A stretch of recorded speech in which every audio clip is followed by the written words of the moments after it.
They threw her out like she was nothing. My own sister, my blood. That day I smiled at them. But inside something broke. My name is Denley. I'm 35 and I work as an accountant in Chicago. I'm quiet, reserved, and I don't raise my voice when others lie.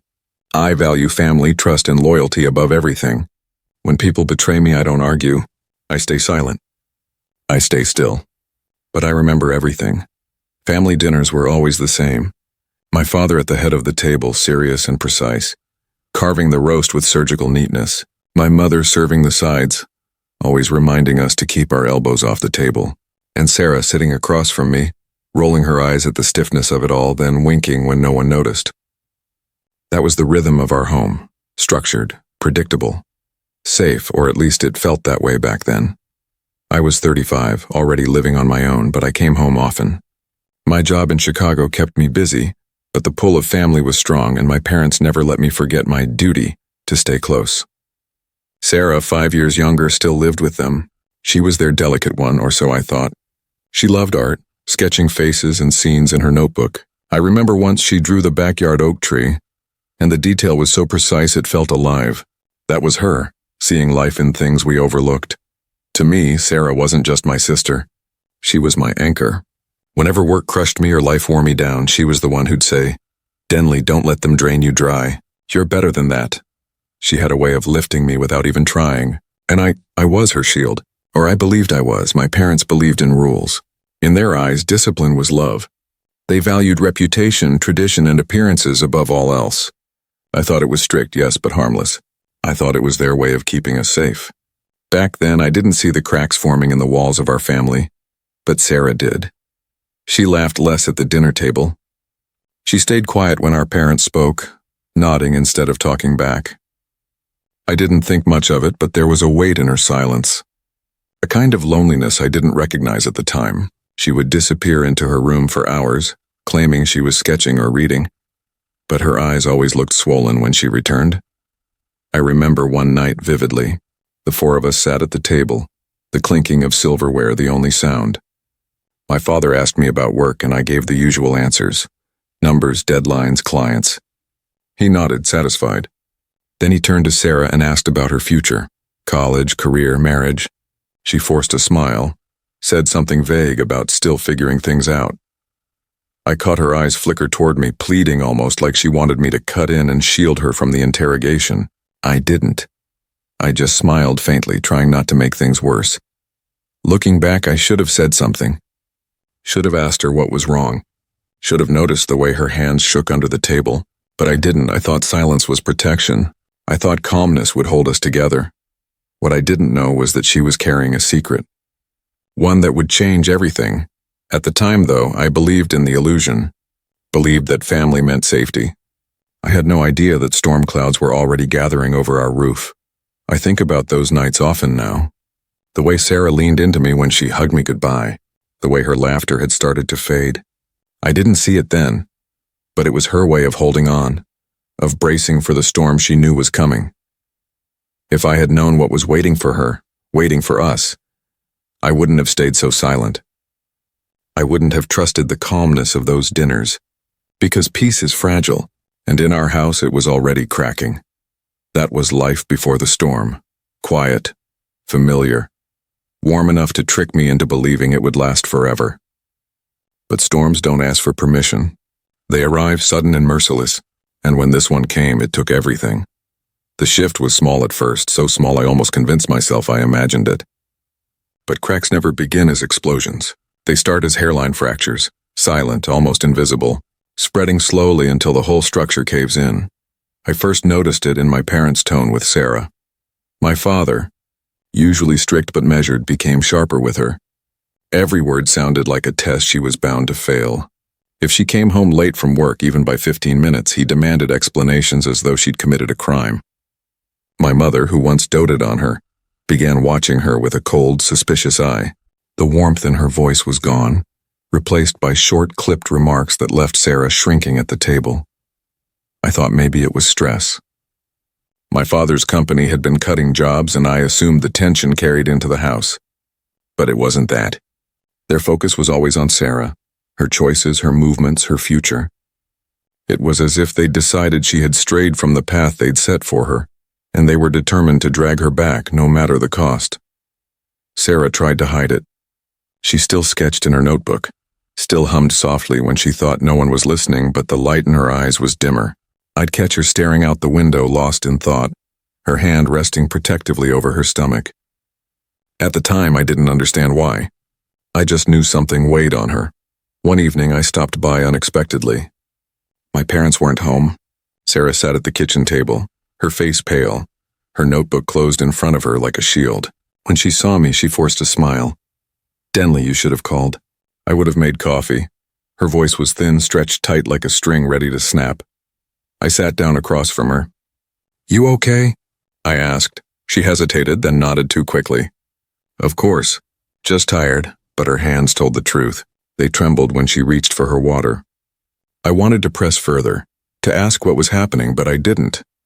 I told myself she would open up when she was ready. Silence felt safer than confrontation. Later that night, I overheard my parents whispering when they thought I was gone. Their words were muffled through the wall, but the tone was unmistakable. Disappointment, anger, fear. My mother's voice cracked as she said, "If it's true, we can't allow this." Allow what? I didn't know then. But Sarah's eyes, her silence, the tension in the house, it all pointed to something deeper than I dared imagine. At dinner the following Sunday, my father asked Sarah about a young man he'd seen her with. His words carried a weight, an accusation. Sarah froze. For a long moment she didn't answer, then simply said, "He's a friend." My mother's fork clattered against her plate. Friends don't make you come home late. Friends don't take your focus away from your responsibilities. The room fell silent. Sarah's cheeks flushed red, but she didn't fight back. She just lowered her head and whispered, "I understand." But I knew she didn't understand. She was surviving. I should have spoken then. Should have told them to stop treating her like a criminal. But I didn't.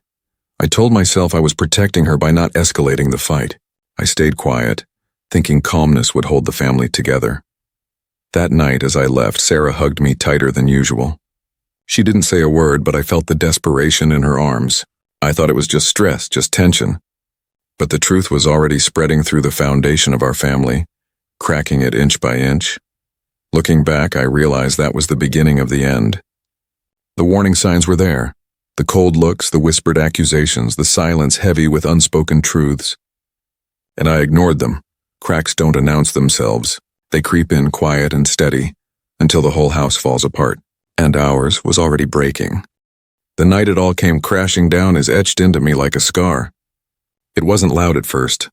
It started with a voice, my father's, low and steady, the kind of tone that promised an explosion was coming.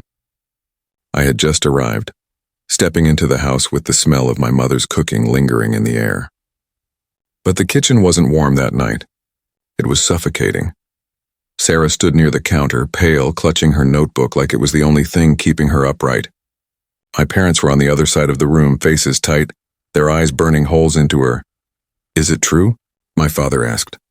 His voice didn't rise, but it didn't need to. The weight in it was enough to shake the walls. Sarah didn't answer right away. Her eyes darted between them, then to me, and finally dropped to the floor. That silence, it told me everything. My mother's voice cracked as she shouted, "Pregnant?" The word tore through the air, shattering what little calm was left. I froze. My heart slammed against my ribs. Sarah's trembling hands gave her away. She tried to speak, her lips parting, but no words came out. Finally, she whispered, "Yes." The silence that followed was heavier than any scream. My father slammed his fist against the table, the sound echoing like thunder. "You've disgraced this family," he spat. "Do you realize what you've done? Do you understand what this means for us? For us, not for her, not for the child. For their reputation, their pride." Sarah sobbed, clutching her stomach as though protecting it from their words. "I didn't mean, you didn't mean." My mother cut her off, her voice sharp and cold.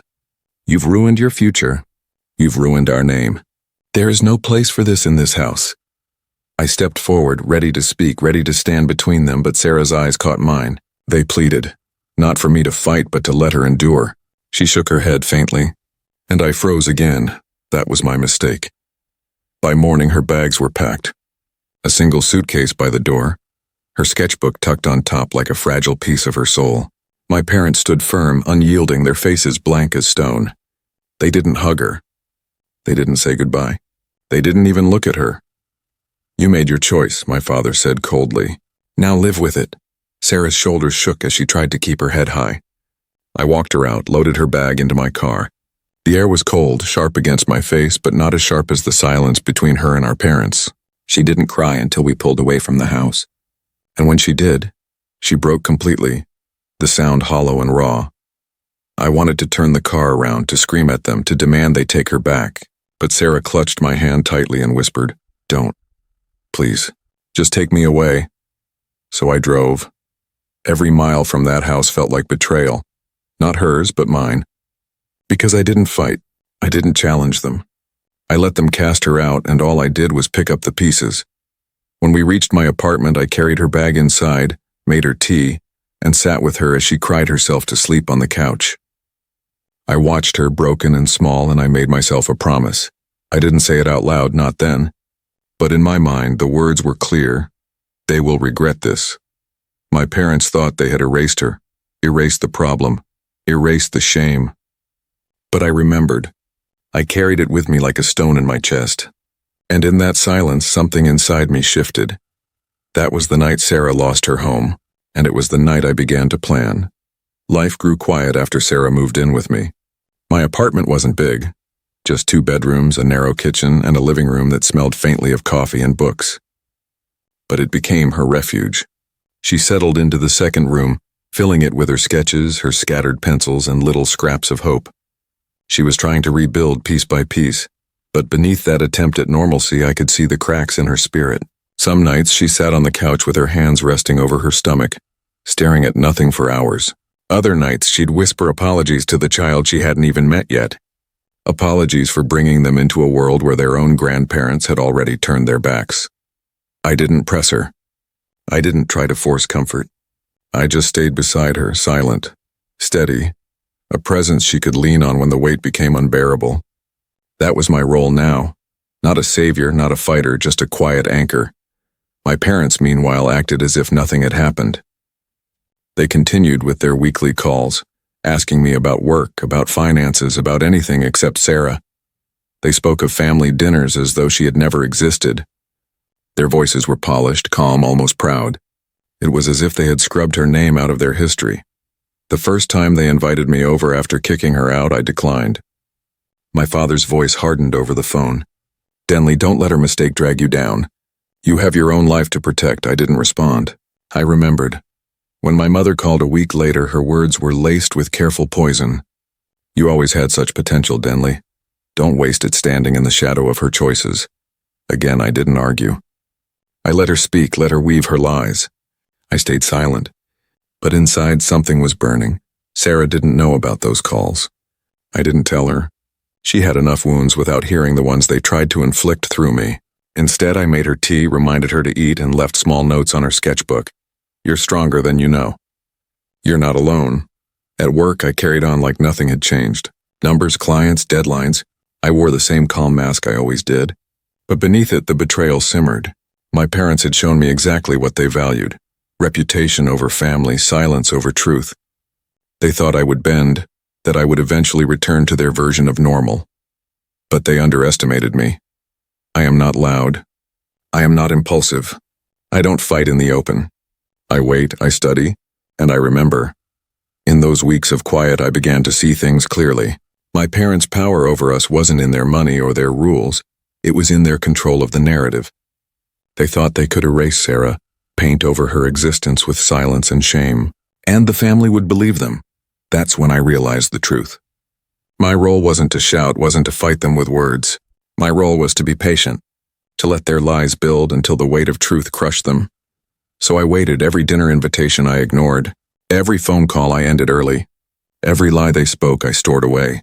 Sarah's belly grew, her strength grew, and my silence grew with it. Calm on the outside, cold on the inside.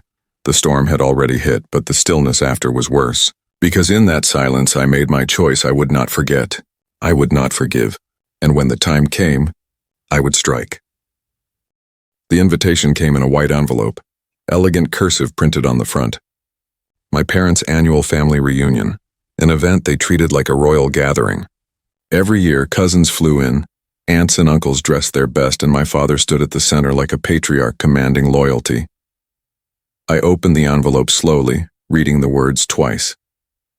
The reunion would be held at the usual hall, the one with polished wood floors and chandeliers that glittered like false promises. I knew instantly what they wanted: to parade the family, spotless and dignified, free of scandal. They believed Sarah's absence had secured that illusion. To them, she was gone, erased, forgotten. That's when the plan began to take shape. It wasn't dramatic. It wasn't even loud. It was a simple thought, steady and calm. Let the truth walk into the room. I didn't share it with Sarah at first. She was still fragile, still carrying both her child and the weight of rejection. I didn't want to burden her with strategy or revenge. But as the days passed, I began planting seeds. "Have you thought about seeing the family again?" I asked one evening, keeping my voice light. Sarah froze, her hand resting on her stomach. "They don't want me, Denley, you know that." I looked at her steady. "Maybe it's not about what they want. Maybe it's about what they need to see." She frowned, uncertain, but she didn't argue. I spent nights thinking through the details: timing, presentation, impact. I wasn't planning a confrontation. I was planning silence. My parents expected compliance, expected me to play the role of the dutiful son who stayed in line. They thought I would come alone, nod politely, and pretend Sarah no longer existed. But they had forgotten one thing about me. I don't forget. I kept everything quiet. At work, I smiled. On the phone with my parents, I gave short answers. With Sarah, I encouraged her gently, reminding her she wasn't invisible. "You deserve to be seen," I told her one night, sliding her sketchbook back across the table after flipping through her drawings. She didn't answer, but her eyes softened, as if a part of her wanted to believe me. As the reunion drew closer, I noticed my parents' confidence. My father bragged about the family gathering, about how the Denley name still commanded respect. My mother spoke of the perfect group photo, everyone smiling, everyone in place. I listened. I nodded. And I remembered. I bought Sarah a dress the week before the event. Simple, elegant, the kind that didn't beg for attention but demanded respect. When I handed it to her, she stared at me, confused. "What is this for?" she asked. "For when they finally see you," I said calmly. Her lips trembled, her eyes filling, but she didn't refuse. She held the dress against her chest like it was armor. That night, I lay awake, staring at the ceiling. My plan wasn't about destruction. It wasn't about yelling or vengeance in the traditional sense. It was about truth. Truth delivered at the precise moment when silence would scream louder than words. I wasn't rushing. I wasn't nervous. Revenge, I've learned, is not fire. It's ice, cold, patient, calculated. The day of the reunion was marked on my calendar. I circled it in black ink. My parents thought they would control the narrative, that their house of lies would stand. But when Sarah walked into that hall holding her head high, the story would collapse on its own. I didn't need to fight them. I didn't need to explain. I just needed to bring the truth into the light. The day of the reunion arrived with deceptive brightness. Sunlight spilled across the city, the air warm, almost festive. But inside me there was only stillness. Calm. Cold. I dressed carefully. Nothing flashy. Just a dark suit, clean lines, steady presence. Beside me, Sarah wore the dress I had chosen for her. It fit her perfectly, not as decoration but as quiet defiance. Her hands trembled slightly as she adjusted the fabric over her stomach. "You don't have to do this," she whispered as we stood by the door. I looked at her steady. "Yes, you do. Not for them. For yourself." Her eyes glistened, but she nodded. She was ready. The hall was already crowded when we arrived. Laughter echoed off the walls, chandeliers casting warm light over polished tables. Our relatives mingled, exchanging hugs and smiles. My parents stood at the center, proud hosts, their posture tall, their eyes scanning the room with quiet satisfaction. I stepped in first, Sarah a half step behind me. The sound of conversation shifted. It didn't stop immediately, it faltered. Words trailed off, laughter faded like music being slowly silenced. Then the stares began. Aunt Margaret's smile froze mid-sentence. Cousins glanced at one another, whispering behind their hands. My father's eyes found me and then slid past to Sarah. For a moment, he didn't move at all. My mother's wine glass paused halfway to her lips, her face draining of color. No one spoke. The silence was suffocating, heavy, pressing against every wall of that glittering hall. Sarah stood tall. She didn't cower, didn't drop her gaze. One hand rested gently on her stomach, the other clutching the strap of her purse. She looked fragile, yes, but there was strength in her presence, a quiet resilience that no one could erase. I guided her forward, step by step, the crowd parting like water around us. Every pair of eyes followed, some wide with shock, others narrowed with judgment. Finally, we reached the center of the room. Just a few feet from my parents, my father's jaw tightened, his pride cracking under the weight of reality. My mother tried to recover, tried to force a smile, but her lips trembled. "Denley," my father said, his voice low, controlled. "What is this?" I met his eyes, calm and cold. "This," I said softly, "is family." Whispers rippled through the room. No one dared move, no one dared speak louder than a breath. Sarah shifted closer to me, her shoulders squared, her eyes locked on our parents. My mother opened her mouth to respond, but no words came out. For the first time in my life, I saw them powerless, not because I had shouted, not because I had fought, but because the truth was standing right in front of them. Sarah's child, their grandchild, was no longer a secret, no longer a shame they could hide. The silence stretched, and in it everything crumbled. My parents' control, their polished image, their lies, it all shattered without a sound. I didn't need to say more. I didn't need to raise my voice. Their frozen faces told me everything: regret, anger, fear. But above all, they were exposed. The rest of the family stood watching, waiting. And for the first time they saw Sarah, not erased, not hidden, but present. Strong. Alive. And me? I felt nothing but stillness. Not anger, not triumph, just the quiet certainty that the strike had landed exactly where it needed to. The silence of the reunion did not end with that night. It lingered like smoke after a fire, seeping into every corner of the family. Rumors spread quickly, carried by whispers and half-hidden messages. Some relatives tried to reach out cautiously, as if unsure whether standing beside me would burn them too. Others turned away completely unwilling to confront the truth, but none of that mattered. The storm I had been waiting for, the collapse of my parents' carefully crafted image, had only just begun. And I was there to guide it. The first cracks appeared in public. My father's business partners, once eager to shake his hand, grew distant. A few subtle questions were asked in boardrooms. Why was this hidden? What else has been concealed? My mother's friends, who thrived on status and perfection, began retreating as well. Their smiles faltered when she entered the room, their greetings clipped, their excuses frequent. Every time they tried to suppress the damage, I made sure more truth leaked through. I didn't raise my voice. I didn't wage war openly. I simply revealed what they had tried so hard to bury. Their rejection of Sarah, their cruelty toward their own blood, their hunger for reputation above love. Piece by piece the mask fell away, until all that remained was their naked selfishness. Sarah watched quietly as the tide shifted. Some nights she asked me if revenge was truly necessary. "They're already crumbling," she said once, her hand resting on her stomach. "Why push further?" I sat beside her, my voice steady. "Because they need to understand. Not just lose face, not just feel shame. They need to see what their choices cost." And they did. One evening I stood outside their home. The house that had once loomed like a fortress of wealth and authority now felt smaller, hollow. My father sat inside his office, his shoulders hunched, papers scattered across his desk. My mother lingered by the window, her eyes fixed on nothing, her glass of wine untouched. When I entered, neither spoke at first. Finally, my father broke the silence. "You've destroyed us," he said, his voice low, almost hoarse. "No," I replied calmly. "You destroyed yourselves the moment you chose pride over family." I only held up the mirror. My mother turned toward me, tears welling. "We made mistakes." "Mistakes?" My voice sharpened. "You left Sarah to face everything alone. You turned your backs when she needed you most, and now you call it a mistake?" Her tears fell, but I felt no pity. "This," I continued, my tone quiet but sharp as glass, "is justice. You wanted to erase her, to erase us, but now the world sees her. They see your grandchild, and they see the truth you tried to hide."